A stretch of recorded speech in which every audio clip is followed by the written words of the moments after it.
Ionisation detector लगायतका यिनी डिटेक्टरहरूको कुरा चाहिँ म आज यहाँ गर्छु। म एकखेर तिमीहरूसँग अलिकति चट्ट सिलेबस निकाल्छु। सिलेबस त म देखाउँदैन तिमीहरूलाई, म कुरा मात्रै गर्छु हैन। हाम्रो यो methods of exhaust gas analysis है, एक्जस्ट ग्यास एनालाइसिसमा हामीसँग 9वटा चाहिँ मेथड र टुलहरू छन् है। एकदम यो चाहिँ च्याप्टर बढी इम्पोर्टेन्ट देख्छु मैले।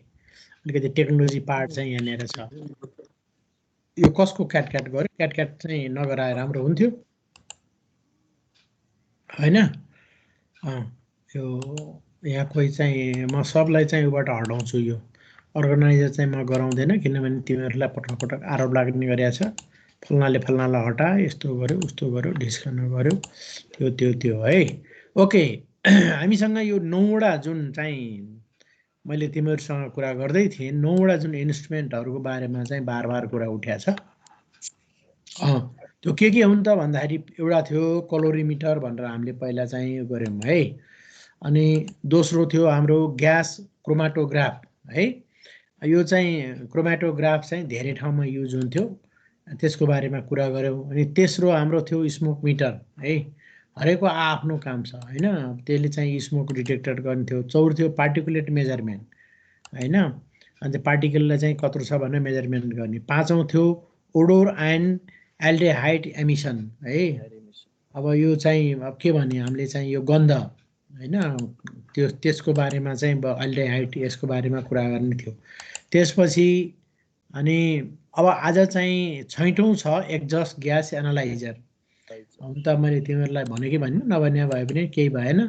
त एक्जस्ट ग्यास एनालाइजर भनेर चाहिँ छ। हामीसँग मान्छे थपिने smoke meter exhaust gas analyser उस्तै हो र? उस्तै हो, तर यहाँ चाहिँ के रहेछ भने तिम्रो चाहिँ पर्टिकुलर ग्यासलाई चाहिँ पर्टिकुलर चाहिँ इन्स्ट्रुमेन्ट छ एउटा, त्यो चाहिँ बुझ्नु जरुरी छ के। अब आजका दिनमा आइपुग्दाखेरि यो सबै मिसाएर एउटै इन्स्ट्रुमेन्ट बनिसक्यो होला संसारमा। अब हामीलाई चाहिँ त्यो चाहिँ थाहा भएन है, त्यो टेक्नोलोजी बाहिर आउला बनिसक्यो होला अहिले चाहिँ। तर यहाँनिर चाहिँ के छ भन्दाखेरि एउटा ग्यासको लागि एउटा छ, एउटाले कार्बन डाइअक्साइड डिस्चार्ज गर्छ भन्ने, एउटाले हाइड्रोकार्बन गर्छ हैन। त्यसपछि ओके, अब मैले यसलाई चाहिँ तिमीहरूलाई लुकाएँ र म यहाँ गएँ फ्लेम आयोनाइजेसन डिटेक्टर है। अब अहिले चाहिँ मैले यो पिपिटीहरू खोज्दै जाँदाखेरि चाहिँ यो इस्लामिक युनिभर्सिटीकोहरूको चाहिँ अलिक बढी राम्रो भेटिन्छ है। यसले ठ्याक्क बडो राम्रो दिन्छ। तिमीहरूलाई पनि यो काम गराउनु पर्ने हो, गराउन सकिरहेको छैन। तिमीहरूलाई काम दिँदै प्रेजेन्टेसन गर्न लाउँदै गऱ्यो भने बल्ल अलि पढ्थ्यो होला हैन, अब अलिक बढी लोड पनि हुन्थ्यो होला। यसले इन्ट्रोडक्सनका कुरा गर्छ, अपरेटिङ प्रिन्सिपलका कुरा गर्छ, त्यसपछि डिस्क्रिप्सन अफ यो फ्लेम आयोनाइजेसन डिटेक्टर एफआइडी भन्छ, एप्लिकेसन भन्छ, एडभान्टेज डिसएडभान्टेज सेन्सिटिभिटी सबै कुरा गर्छ यो चाहिँ पिपिटीले। हामीले जान्न चाहेको यति हो है। अपरेटिङ प्रिन्सिपल अब के हो त भन्दा हामी पहिला पढौँ हो। Ionisation detector interact with solutes from gas chromatography GC, gas क्रोमेटोग्राफीलाई GC भन्छ, columns to produce a current that varies in proportion to the amount of solute present. FID is sensitive to molecules that are ionized in a hydrogen air flame, including most carbon containing compounds. Carbon containing compound मा अब जस्तो तिम्रो carbon मोनोक्साइडको मात्रा कति छ, carbon dioxide मात्रा कति छ भनेर यसलाई चाहिँ जलाउँछ, फ्लेमिङ गर्छ र फ्लेमबाट निस्किने जुन आयोन छ, त्यो आयोनको कन्टेन्ट चाहिँ यसले मेजर गर्छ भन्छ। यहाँ हेर है। अब यसको सिस्टम कस्तो छ भन्दाखेरि यहाँ त इनर्ट ग्यास राख्यो है, यो इनर्ट ग्यास भनेर एउटा छ। अनि स्याम्पललाई यहाँबाट फिड दियो, स्याम्पल र इनर्ट ग्यास गएर यो ओभनमा चाहिँ है क्यापिलरी कलम छ यति धेरै। अनि त्यो चाहिँ गएर के गर्ने हो भने यहाँ चाहिँ गएर यो हाइड्रोजन फ्लेमसँग यो चाहिँ बर्निङ हुन्छ र आयोनको फ्लो हुन्छ हो। र यो आयोनको फ्लो चाहिँ डिटेक्टरले पत्ता लगाउँछ है। Flame ionisation detection by flame ionisation भनेर यसरी चाहिँ कन्सेप्ट चाहिँ यो इन्स्ट्रुमेन्टको कन्सेप्ट छ, यही अनुसार इन्स्ट्रुमेन्ट निर्माण गरेको छ है। त्यसैले जुन तिम्रो स्याम्पल हो त्यो स्याम्पललाई चाहिँ यसले के गर्छ, हाइड्रोजन फ्लेमसँग जलाउँछ र चाहिँ के गर्ने भयो, त्यो जुन आयोनको फ्लो हुन्छ त्यसलाई चाहिँ डिटेक्टरले डिटेक्ट गर्छ है। प्रिन्सिपल यति नै छ। अब यहाँ आएर त अब चाहिँ साँच्चीकै यो बनाउँदाखेरि कस्तो छ भन्यो भने यो चाहिँ यहाँ बनाएको एउटा फिगर देखाएको छ है, यसरी बनाएको छ है। H2 एउटा एयर इन एउटा एयर दियो, अर्को H2 दियो है, भन्नाले नर्मल एयर दियो, यो चाहिँ H2 दियो। त्यसपछि के गर्यो, यसलाई सेरामिक है इग्निटर, अरू त अब उ गर्छ सेरामिकसँग यसलाई चाहिँ जलायो है, सेरामिकले जल्यो, जलिसक्छ अनि यो चाहिँ के एम्प्लिफायर गर्यो, एम्प्लिफिकेसन गर्यो, यहाँ एम्प्लिफायर गेन भन्छ, एम्प्लिफिकेसन गर्यो, इलेक्ट्रोड लिड टु एम्प्लिफायर, इलेक्ट्रोडले चाहिँ त्यो यहाँ एम्प्लिफिकेसन गर्यो है, कलेक्टर इलेक्ट्रोड र फ्लेम होइन, फ्लेम पोर्ट हो यो, फ्लेम पोर्ट चाहिँ यहाँनिर छ र डिटेक्टर भ्यू पोर्ट यहाँ चाहिँ डिटेक्टर छ यसमा र यो चाहिँ देखिन्छ भनेर चाहिँ उसले यो फिगर पनि the flame ionisation detector, flame ionisation हेर है, फ्लेमलाई के गर्ने आयोनमा चाहिँ कन्भर्ट गर्ने हैन। The flame ionisation detector passes sample and career gas, याद गर है, स्याम्पल एन्ड क्यारियर ग्यास। म फेरि ब्याक जान्छु, sample and career gas, sample यो भयो, क्यारियर ग्यास यो भयो है। Sample and career gas from the column through a hydrogen air flame है, from the column through the hydrogen air है, from the column of hydrogen air flame हैन, hydrogen यहाँ देखायो हाइड्रोजन एयर फ्लेम अनि hydrogen flame. The hydrogen air flame alone creates few ions है, hydrogen एयरले चाहिँ के गर्ने, फ्लेमले के गर्ने भन्दा alone creates few ions, but when an organic compound is bound there, जब organic compound त्यहाँ bound हुन्छ, is an increase in ion produced, a polarizing voltage attracts these ions to a collector located near the flame. The current produced is proportional to the amount of oil. The current produced is proportional to the amount of sample being burned. जति sample burned हुन्छ त्यसकै proportionमा के हुन्छ, current produce हुन्छ। This current is censored, यसलाई चाहिँ सेन्सरले pickup गर्छ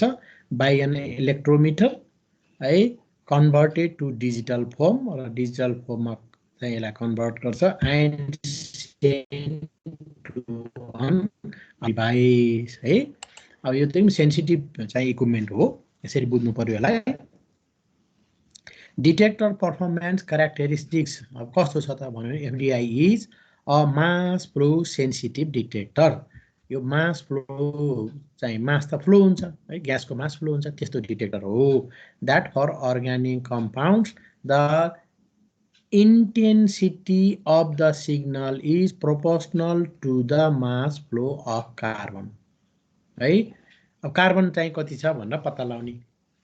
बुझेन, यसको intensity of the signal is proportional to the mass flow of carbon, कार्बनको फ्लो जति हुन्छ त्यसको इन्टेन्सिटी त्यही हुन्छ। अब कहाँ कहाँ एप्लाई हुन्छ भन्दाखेरि FID response only to substance that produce charge ions when burned in a hydrogen अथवा air flame, does not respond to water or permanent gases है, वाटर अरूलाई चाहिँ रेस्पोन्ड गर्दैन। यहाँ हेरी साँच्चीकै देखायो अहिले है होइन। अब ग्यास ल्याउँछ यहाँनिर ठ्याक्कै फ्लेम चाहिँ तिम्रो यहाँ जल्छ हो, अनि यसले चाहिँ आयोनको चाहिँ आयोनाइजेसन रेट गर्छ होइन। अब साँच्चैकै यो ल्याबमा बनाएको इक्विपमेन्ट चाहिँ यस्तो देखिन्छ है, यो एडभान्टेज। अब के छ त यो, यसले के गर्छ भने कस्ट होइन, इनएक्सपेन्सिभ टु एक्वायर एन्ड अपरेट त्यति चाहिँ चलाउनलाई खर्चिलो छैन गाह्रो छैन डिसएडभान्टेजेस पनि होला इन्स्ट्रुमेन्ट लो मेन्टेनेन्स रिक्वायरमेन्ट है यसलाई चाहिँ मेन्टेन गर्न त्यति धेरै खर्च लाग्दैन apart from cleaning or replacing the FID jet हो दिज डिटेक्टर्स रिक्वायर नो मेन्टेनेन्सहरू खासै खोज्दैन रस्ट कन्स्ट्रक्सन भनेको FID are relatively resistance to misuse यो खसेर भाँचेर यति गइहाल्ने केही हुने खाले पनि छैन हो linearity and detection range FIDs can measure organic substance concentration at very low and very high levels having a linear response of 10 to the power 6 है त्यस्तो धेरै एक्युरेसी छ अब डिसएडभान्टेजेस के होला भनेर हेर्यो भने flame ionisation detector can not detect inorganic substance यदि इनअर्ग्यानिकलाई जाँच्ने हो भने यसले गर्दैन यसलाई अर्ग्यानिक मात्रै चाहिन्छ 2 FID flame oxidises all compounds that pass through it है सबैलाई अक्सिडाइज गराउँछ एफआइडी फ्लेमले डेस्ट्रोइज स्याम्पल है स्याम्पल नष्ट हुन्छ है यो चाहिँ डिस्ट्रक्टिभ टेस्ट हो स्याम्पल चाहिँ के हुन्छ नष्ट हुन्छ किनभने जल्छ it requires additional gases and controllers हैन त्यो जलाउनलाई अरू ग्यास चाहिन्छ पुश गर्न क्यारी अन गर्नलाई for the reason FIDs tend to be the last in a detector train and also can not be used for preparatory work है यो बेसिकमा यो चाहिँ नयाँ इन्स्ट्रुमेन्ट होइन भाइ बहिनी यो चाहिँ the FID exhibits a high sensitivity 10 to 13 gram per second large linear है यो चाहिँ छ यस्तो किसिमको यो इक्विपमेन्ट चाहिँ छ भनेर चाहिँ यसले बतायो है FDI non destructive test destructive test अब यहाँ आएर डिटेक्टर ग्यास क्रोमेटोग्राफी जीसी है यो जीसीमा धेरै ग्यास क्रोमेटोग्राफी छ भन्न भन्छ यसले हैन हामीले भने ग्यास क्रोमेटोग्राफीमा के भन्छ नि gas chromatography used for separation and analysis of volatile gaseous substances भन्नाले यसले भोलाटाइल ग्यासियस सबस्टेन्स भन्यो भने यसले हाइड्रोकार्बन है हाइड्रोजन र कार्बन कति छ त्यहाँ अनबाउन्ड भन्ने चाहिँ यसले निकाल्ने हो हामीले त्यसरी बुझौँ typical uses of GC include testing the purity of a particular substance or separating the different components of a mixture है अब प्योर फ्युल कति चाहिँ प्योर छ भनेर पनि यसले चाहिँ यो उले नाप्न सक्यो है in some situations gas chromatography may help in identifying a compound पत्ता लाग्न पनि हुन्छ in preparative chromatography GC can be used to prepare pure compounds from a mixture है यसको यस्तो पनि देखिन्छ यो अहिलेकै कुरा आयो है क्यारियर ग्यास भन्छ फ्लो रेगुलेटर भन्छ हामीले यही बुझौँ कि यो चाहिँ के भन्छ तिमीले अल्गोरिदम है यो चाहिँ के को इन्स्ट्रुमेन्टको अल्गोरिदम है त्यसपछि यो स्याम्पल इन्जेक्सन हुने भयो है यो कलम भयो अघि त्यहाँ देखाएको थियो अनि यहाँ डिटेक्टर आयो हैन डिटेक्टरले डिटेक्ट गरेपछि डाटा यता गयो यहाँ डिस्प्ले भयो फ्लोमिटर भनेर यहाँ चाहिँ देखाउँछ हैन यो एकै कुरा आयो पनि अहिले यस्तो देखिन्छ हैन अब विभिन्न किसिमका छन् हैन यो लेटेस्ट होला जहाँसम्म लाग्छ हो यस्तो होला अब टाइप्स अफ डिटेक्टर के छन् त non specific thermal conductivity atomic emission हैन फोटो आयोनाइजेसन एउटा छ अर्को के छ डिस्ट्रक्टिभ छ एफआइडी एनपीडी पीआईडी सीडी भनेर रहेछ नि है थुप्रै अरू पनि रहेछन् specific flame ionisation nitrogen phosphorus flame photometric helium argon ionisation electron capture chemiluminescence है हैन नन डिस्ट्रक्टिभ अब भनेर यी धेरै किसिमका छन् हामीले यिनीहरूको धेरै लामो कुरा चाहिँ यहाँ हामी गर्दैनौँ है धेरै धेरै लामो कुराहरू हामी यसमा यस्तो छ उस्तो छ यो हो भन्न चाहिँ अब दोस्रो इन्स्ट्रुमेन्ट छ भाइ बहिनी हाम्रो है दोस्रो इन्स्ट्रुमेन्ट हाम्रो के छ भने यहाँ हामीलाई दोस्रो इन्स्ट्रुमेन्ट भन्न दिएको छ त्यो के भन्छ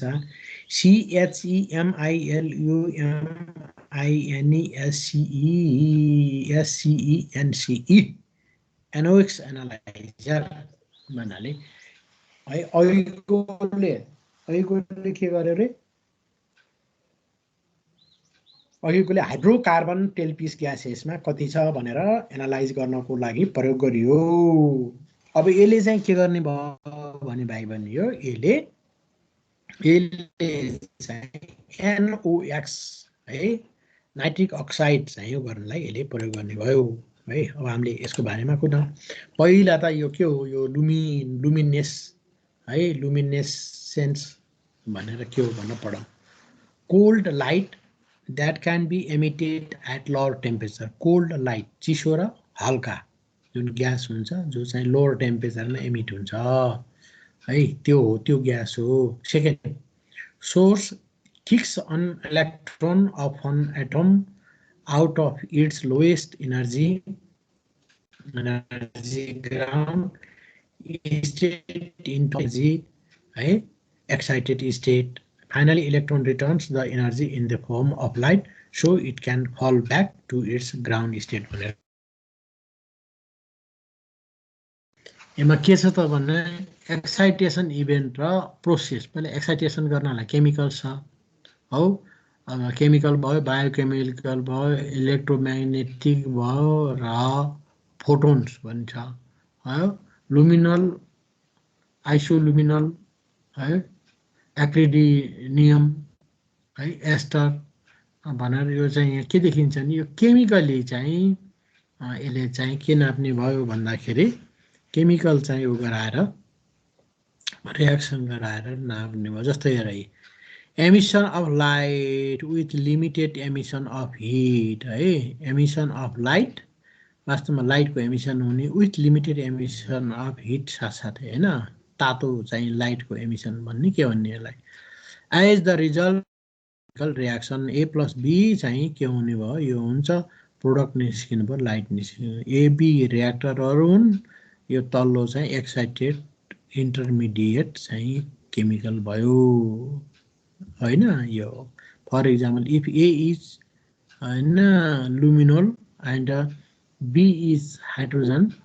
peroxide. In the presence of suitable catalyst, we have luminol plus H2O2, 3APA and 3APA. यो APA के हो थाहा छैन plus light. है 3APA is 3-aminophthalate. 3AP अर्को चिन्ह is the excited state producing light as is decays to a lower energy level हैन अब यस्तो चाहिँ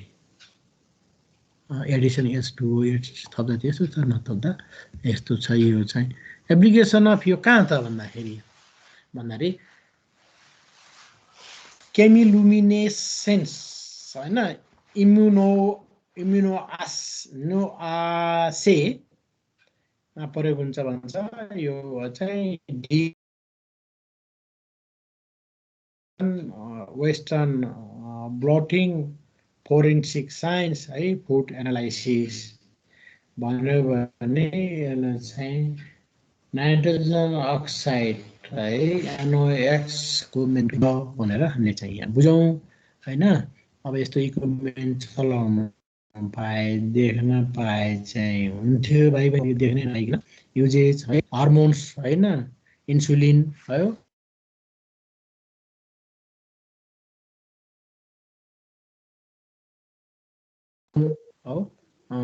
प्रोजेस्टेरोन है भिटामिन B12 है ट्युमर मार्केट अब एकदम यो चाहिँ मैले बुझेको यो बढी मेडिकल हैन मेडिकली चाहिँ यस्तो इन्स्ट्रुमेन्ट चाहिँ त्यसको लागि चाहिँ बढी प्रयोग हुन्छ भन्ने यहाँ चाहिँ देखिन्छ अब यो नन डिस्ट्रक्टिभ है अर्को छ एउटा हाम्रो तेस्रो चाहिँ छ नन डिस्ट्रक्टिभ इन्फ्रारेड एनालाइजर अब हामीले थुप्रै कुराहरू डिस्ट्रक्टिभका बारेमा कति पढ्यौँ है भाइ बहिनी अब नन डिस्ट्रक्टिभ पनि छन् है नन डिस्ट्रक्टिभ भन्यो भने के बुझ्ने भने overview non destructive CO2 sense यो चाहिँ फेरि के भयो भन्दाखेरि CO2 भन्दाखेरि पहिलो इन्स्ट्रुमेन्ट अघि मैले भनेको FID ले हाइड्रोकार्बन होइन एफआइडीले हाइड्रोकार्बन केमिकोलेसनेसले तिम्रो के NOx र यसले चाहिँ के छ CO2 carbon dioxide Their instruments offer several carbon dioxide measuring products that use non-dispersive infrared sensor as the sensing element. Oh, carbon dioxide sensors are commonly used in buildings, automation systems to monitor air quality. The level of carbon dioxide is indirectly proportional to the amount of people in a space and can be used to adjust ventilation for the space. है यो instrument त त्यस्तो पनि भयो है घर अर्को There are two basic types of gas sensing technologies, chemical reaction and infrared spectroscopic. Most chemical reaction sensors are electrochemical sensors, which are not as reliable as they can interact with multiple gases and wear from interaction with the gas. Non-dispersive infrared, often called NDIR sensors, deliver high accuracy and fast response time. Oh,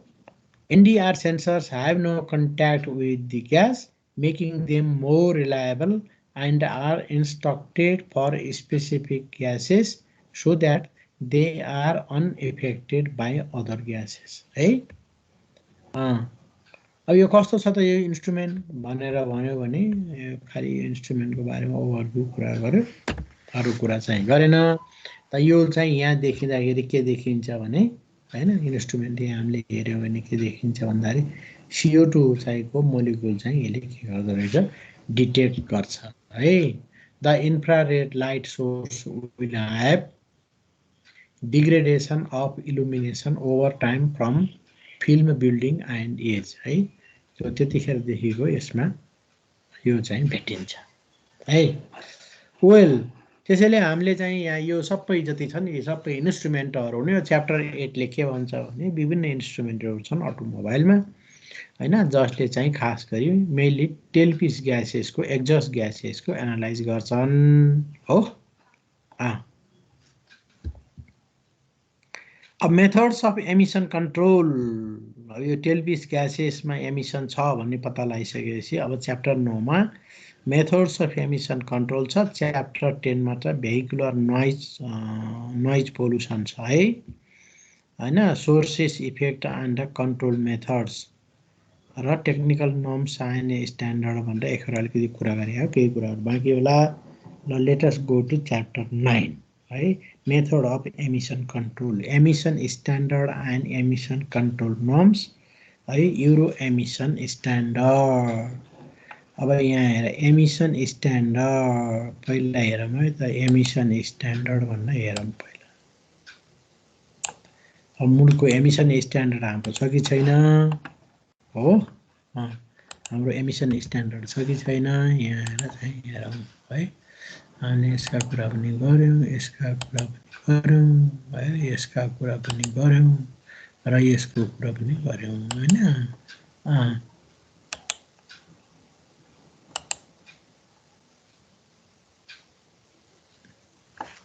emission standard of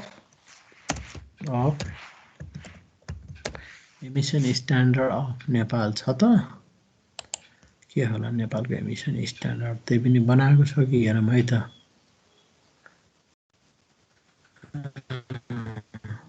As per the vehicle emission standard implemented by the government of Nepal in 2003, the carbon monoxide emission level for four-wheelers registered before 1980 should not exceed 4.5% of total emission. Emission should also contain just 1000 ppm of hydrocarbons. Nepal transition to Euro 6 fuel not likely to significantly भन्दाखेरि छँदै छैन भन्ने होइन रहेछ केटाकेटी हो Nepal vehicle मास emission standards भन्ने चाहिँ छ हो अहिले हामी यसलाई चाहिँ एकछिन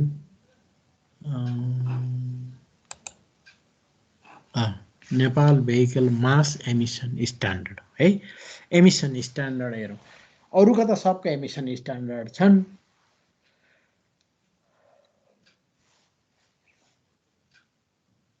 भन्दा नेपालको पनि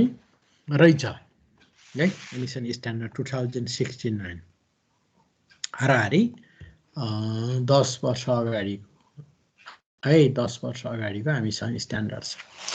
है पारा 62 भोल्युम 29 नेपाल गजेट है part 5 15 October 2012 notice of ministry of environment science and technology है exercising the jurisdiction vested by Chapter 15 of the Environment Protection Rules 1997, the Government of Nepal has laid down the following Nepal Vehicle Mass Emission Standard, right? Mass Emission Standard 2069, applicable to vehicles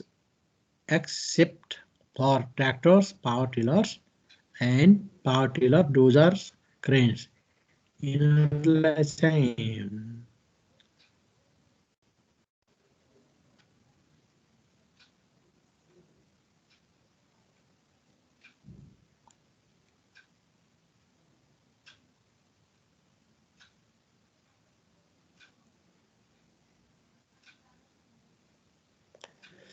well अब हामी हेरौँ Nepal vehicle mass emission standard 2069-2012 AD a limit value for type approval TA and conformity of production for vehicles fueled with gasoline positive ignition है engines भन्यो यो पनि नयाँ सुन्यो positive इग्निसन ग्यासोलिन इन्जिनलाई positive इग्निसन engine पनि भन्दा रहेछन् है for vehicles passenger cars with up to 6 seats and gross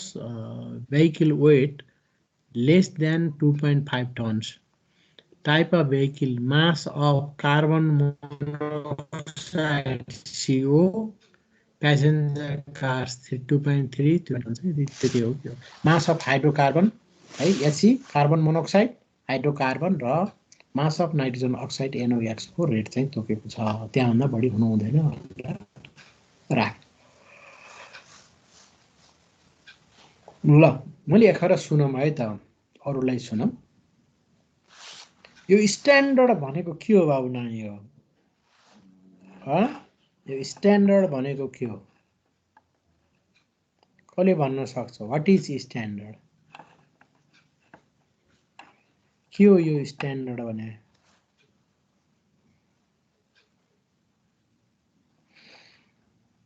बोलेन कोही पनि बोलेन note the driving cycle adapted by the vehicle manufacturing countries in accordance with the principles of Euro 3rd driving cycle will be accepted type to test carbon monoxide emission है यसले के भन्न खोज्या हो भने नेपाल सरकारले पनि स्ट्यान्डर्ड तोक्यो बुझेनौ गाडीको टेलपिसको measurement गर्दाखेरि यहाँ भ्याली बाहिर गरेको छैन काठमाडौँमा चाहिँ गर्छ बाबु नानी हो सिंहदरबार एयरपोर्ट लगायतका ठाउँहरूमा मन्त्री क्वार्टर यता पुल्चोक हैन यता चाहिँ यो भेहिकलको एमिसन टेस्ट गरेको स्टिकर दिन्छ त्यो स्टिकर टाँसेको भेहिकल चाहिँ लहर जान पाइन्छ त्यो स्टिकर नटाँसेको भेहिकल लहर जान पाइँदैन त्यसैले उले के गर्यो भने जस्तो हैन भेहिकलको टाइपमा चाहिँ प्यासेन्जर कारलाई के भन्यो भने यसले कार्बन मोनोक्साइड 2.3 है लिमिट छ अब यसको मास अफ हाइड्रोजन चाहिँ HC 0.2 mass of nitrogen 0.15 the driving cycle adapted by the vehicle manufacturing countries is accordance with the principles of Euro 3rd driving cycle will be accepted है 3rd युरोको चाहिँ 3rd चाहिँ हामी चाहिँ लिन्छौँ भन्नु पर्यो है अब carbon monoxide limit value with catalytic converter at ideal speed less than or equal to 0.3% by volume. At increased ideal speed 2000 rpm less than 0.2% by volume, and lambda is your index हो 0.1 plus minus 0.03 Type 3 test emission of crankcase gases होइन crankcase blow down पनि check गर्दैछ no emission और explosion of crankcase gases is permitted भन्ने त्यहाँबाट कुनै पनि gas निस्किन हुँदैन भन्ने चाहिँ भन्नु रहेछ 1.4 Type 4 test determination of evaporative emission annual evaporative emission shall be less than 2 grams per test right Type 5 durability and pollution control devices durability and pollution control device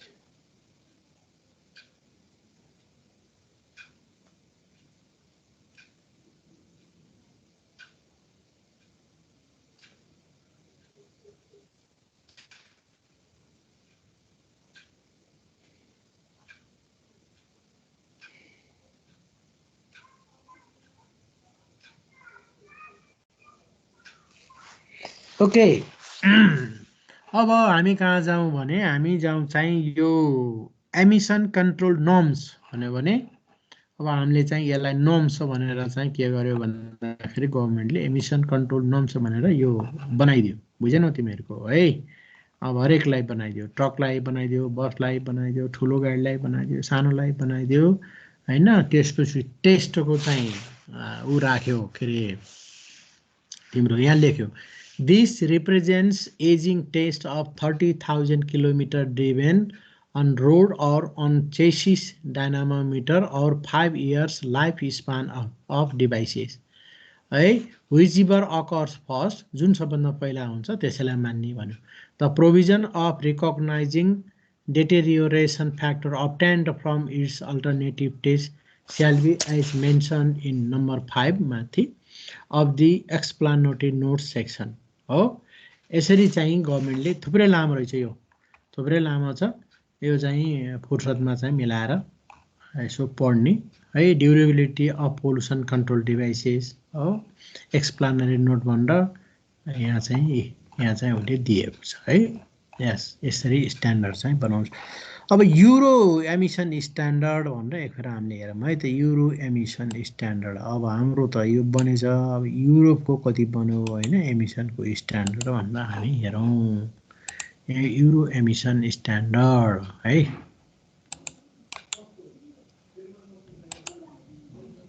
euro emission standard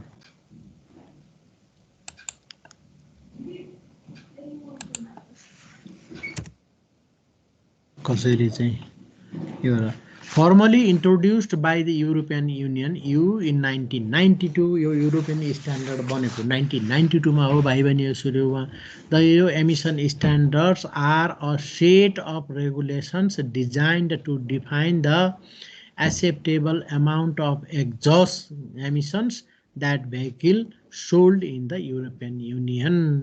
can release है यो चाहिँ September 30, 2021 what are the Euro emission standard है Euro emission standard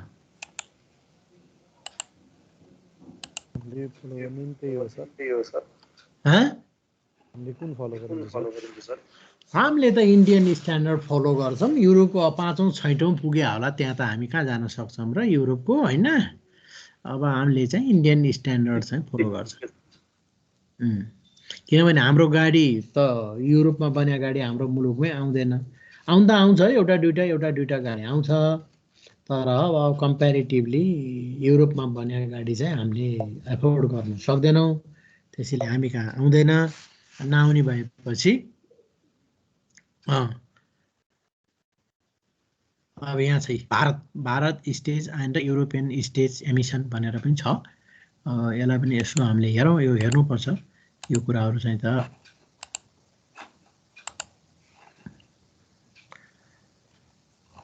okay अहिलेको what are the Euro emission standard के हुन् त भनेर चाहिँ यसले चाहिँ यहाँ एउटा राम्रै लेखिदिया रहेछ युरो स्ट्यान्डर्ड है यो त हाम्रो भइहाल्यो नेपालको भयो युरो चाहिँ समर हैन भारत ट्रेनिङ दिएर रहेछ यहाँ चाहिँ के भन्छ यसले भने व्हाट आर द युरोप स्ट्यान्डर्डलाई हेऱ्यो भने के भन्छ formally introduced by the European Union in 1992 the Euro emission standards are a set of regulations designed to define the acceptable amount of exhaust emissions that vehicles sold in the European Union can release. The standard have the aim of reducing the अब यहाँ चाहिँ the standard have भन्यो भने यो standard have के छ the aim of reducing the emission of the following harmful chemicals into the atmosphere के objective को लागि standard बनायो भन्दाखेरि standard चाहिँ यो emission को चाहिँ यो लागि हैन त्यो के carbon monoxide oxides of nitrogen hydrocarbons र पार्टिकुलेट म्याटर चारवटा यो चारवटाको कमी गराउने उद्देश्यले इसको कंट्रोल गर्ने उद्देश्यले युरो स्ट्यान्डर्ड आयो एप्रोक्सिमेटली एभ्री 5 or 6 years हरेक 5 वा 6 वर्षमा a new euro emission standard is introduce अर्को यो कुरा पनि जान्दैन 5-6 वर्षको ड्युरेसनमा त्यो स्ट्यान्डर्डलाई चाहिँ उ गरेर अर्को स्ट्यान्डर्ड बन्छ this explains the figure you may have seen when browsing for a new vehicle with group 1 being the first and group 6 being the most recent. Hey. With Euro 6 being introduced in 2015, Euro 7 is just around the corner. However, it is expected to be implemented in 2025. अब यो के बुझ्यौ तिमीले भन्दा मलाई थाहा भएन मैले बुझ्या के हो भन्दाखेरि Euro 1 भन्यो भने the vehicle is old and even though the manufacturing technology is old, vehicle 6, vehicle 7 भन्यो भने that one the recent, 6 is recent, 7 is going to implement from 2025 र त्यही अनुसारको चाहिँ के छ त्यो भेहिकलले कति एमिसन गर्छ भनेर चाहिँ उले क्याटेगोराइज गरेको छ यसरी चाहिँ हाम्रो मुलुकले पनि 20 वर्ष भन्दा पुरानो गाडी फाल्ने भन्ने त कुरा गरेको छ है भाइ बहिनी हो अब यस्तो हुन्छ युरोपको गाडी चाहिँ यस्तो हुन्छ र त्यो चाहिँ हामीले चाहिँ what are the different Euro emission standard है डिफरेन्टको चाहिँ कुरा गरेको छ अब युरो 1 31 डिसेम्बर यतिमा लायो युरो 2 1 जनवरी 1997 मा आयो युरो 3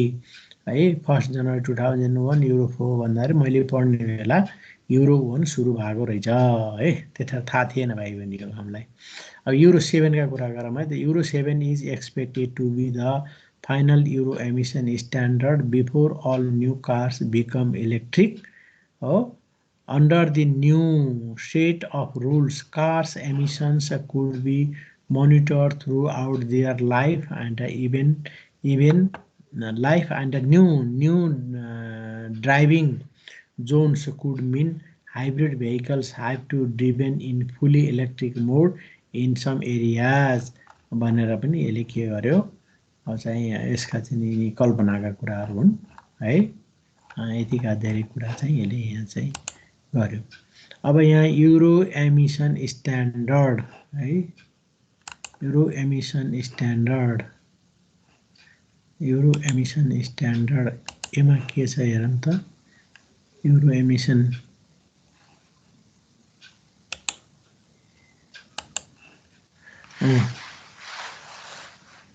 अनि युरो स्ट्यान्डर्ड एमिसन अब स्ट्यान्डर्डको भ्यालु कति हो भनेर पनि होला युरो एमिसन स्ट्यान्डर्ड भनेर चाहिँ हामीले यहाँ भ्यालु नै हेरौँ अरु कुरा त हामीले बुझिसक्यौं हैन कहाँ दियो भन्दाखेरि यहाँ दियो के यसले within the European union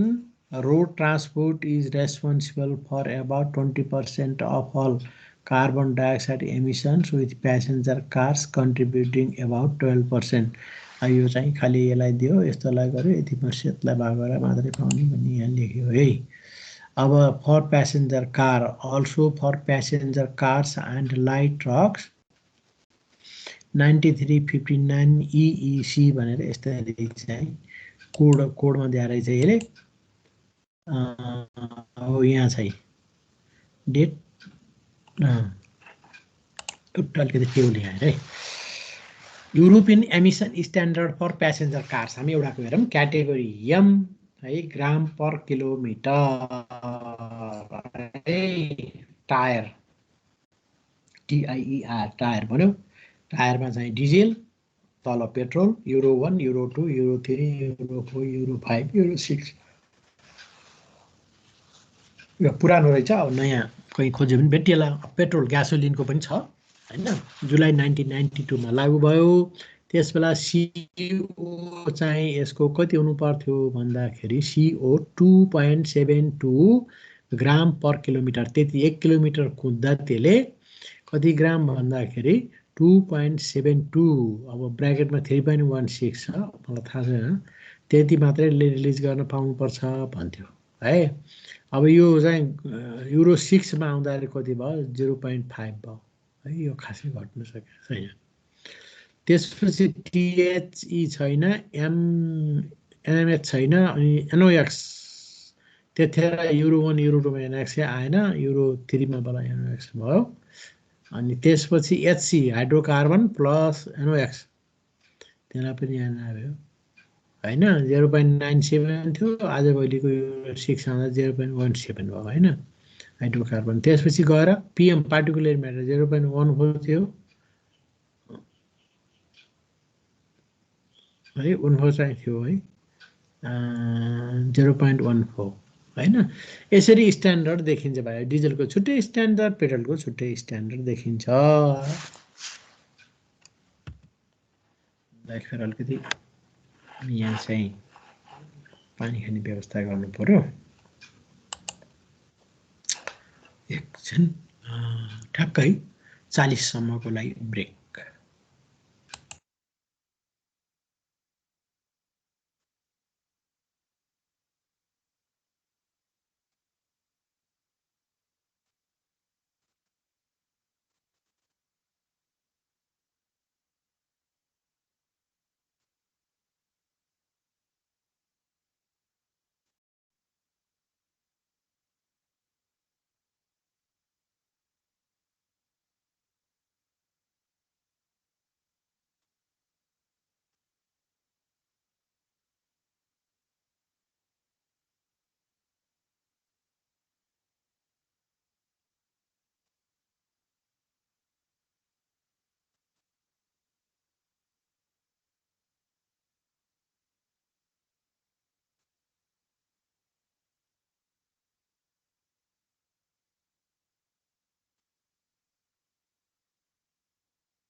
okay okay oil अब त्यसरी स्ट्यान्डर्ड चाहिँ के छ भने के देखिन्छ त भाइ बहिनी यो भन्दाखेरि स्ट्यान्डर्डमा हामीले के देख्छौँ भन्दाखेरि युरो 1 बाट युरो 6 वा युरो 7 मा पुग्ने बेला यो टेबलमा युरो 7 छैन युरो 6 सम्म पुग्ने बेलामा चाहिँ के देखिन्छ भने कार्बन मोनोक्साइड 1992 मा 2.72 है 72 ग्राम पर किलोमिटर चाहिँ छोड्न सक्थ्यो भने अहिले आउँदाखेरि त्यो गाडीले कति छोड्न मात्रै पाउने भयो यो चाहिँ तिम्रो 0.5 मात्रै है अझ त्यसमा हाइड्रोकार्बनलाई हेर्दा त ड्रास्टिक छ हाइड्रोकार्बनमा 0.97 चाहिँ छोड्न पाउँथ्यो भने अहिले 0.17 मात्रै चाहिँ छ है पीएम 0.14 थियो भने अहिले 0.005 एक्युरेसी त यति धेरै के रे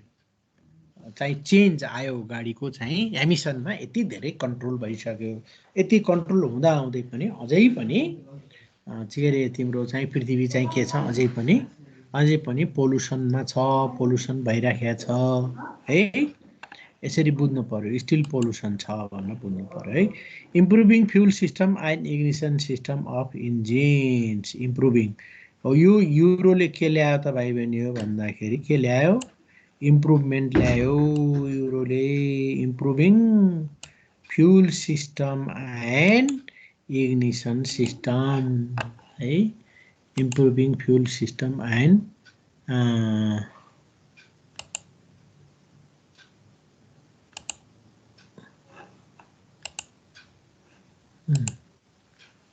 improving fuel system and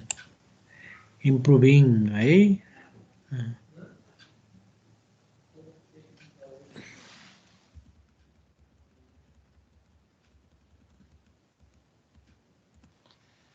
है improving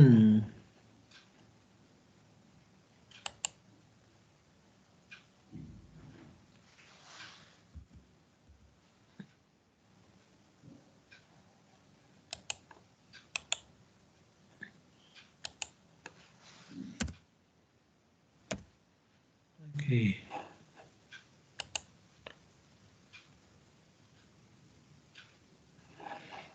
improving fuel system and ignition system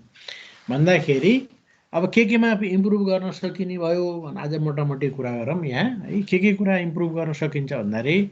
एउटा इग्निसन सिस्टम इम्प्रुभ गर्न सकिन्छ है जो हामीले योभन्दा अगाडि डिस्कस गरेका थियौँ हो इम्प्रुभ गर्न सकिन्छ इग्निसन सिस्टम भन्दाखेरि सबै फ्युल चाहिँ फ्युललाई चाहिँ एकैचोटि चाहिँ जलाउने फ्युल सबै जलाउने है त्यहाँ चाहिँ हाइड्रोकार्बन बाँकी नराख्ने जस्तो त्यसको लागि के इन्ट्रोड्युस भयो तिम्रो सुपर चार्जर भयो टर्बो चार्जर इन्ट्रोड्युस भयो है एटमोस्फेरिक एयर धेरै लगेर चाहिँ एकदम चाहिँ कम्प्रेस गरेर पठाउने इन्जिनमा जसले गर्दाखेरि चाहिँ अक्सिजन प्रशस्त होस् त्यसैले चाहिँ एकदम सर्ट समयमा पनि जलोस् हो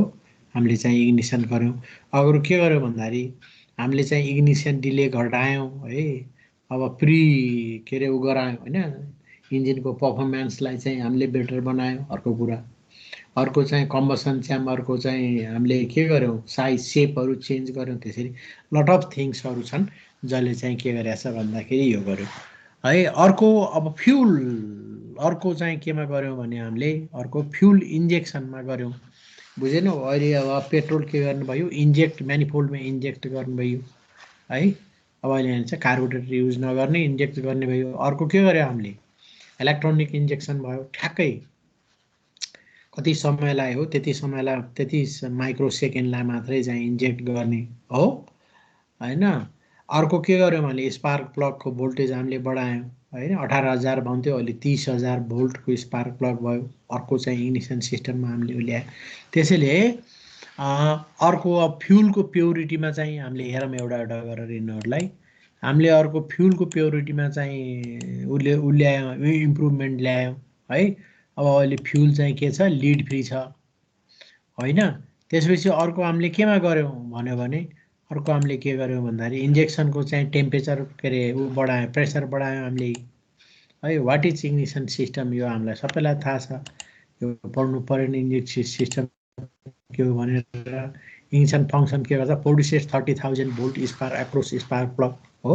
distributes high voltage spark to each spark plug in correct sequence है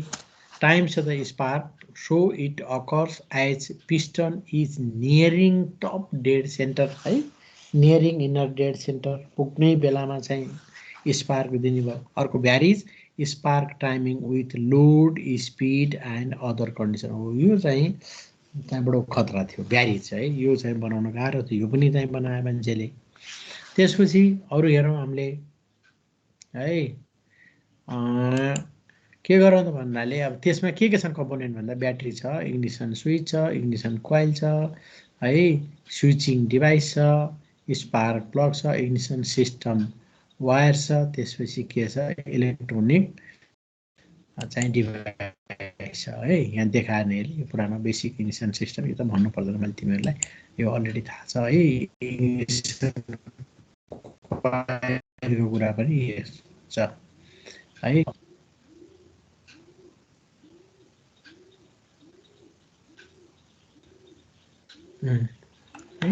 अब यो उसको चाहिँ इग्निसन कोइलको होइन इग्निसन कोइलको कुरो चाहिँ यसले गर्यो त्यसैले battery ignition system magneto ignition system distributor यो चाहिँ अब अहिले चाहिँ यो म्याग्नेटो इग्निसन सिस्टमहरूलाई सबै छन् यी सिस्टमहरू सबै चल्छन् डिस्ट्रिब्युटर लेस इग्निसन सिस्टम अब यो डिस्ट्रिब्युटर चाहिँ हट हो फेरि चाहिँ छैन है छैन इग्निसन सिस्टममा यसरी चाहिँ सुधार गर्न सकिन्छ यी कुराहरू चाहिँ हामीले हेर्यो भने अब त्यो छ है वेल ल आजलाई यति पुरा हुन्छ आजलाई यति गरौँ भोलि बिहान म 8 बजे एकदम शार्प 8 बजे I will start my class 8 देखि 9:30 सम्म अनि मात्रै तिमीहरूलाई म त्यहाँ छोडिदिन्छु फेरि भोलि दिउँसो नभए पनि यो हप्ता चाहिँ मैले कन्टिन्यू यसरी क्लास अब त्यति धेरै त छैन but I have to go fast 2 दिन चाहिँ तिमीहरूलाई बोलाएर यहाँ क्लास गराउनु पर्ने छ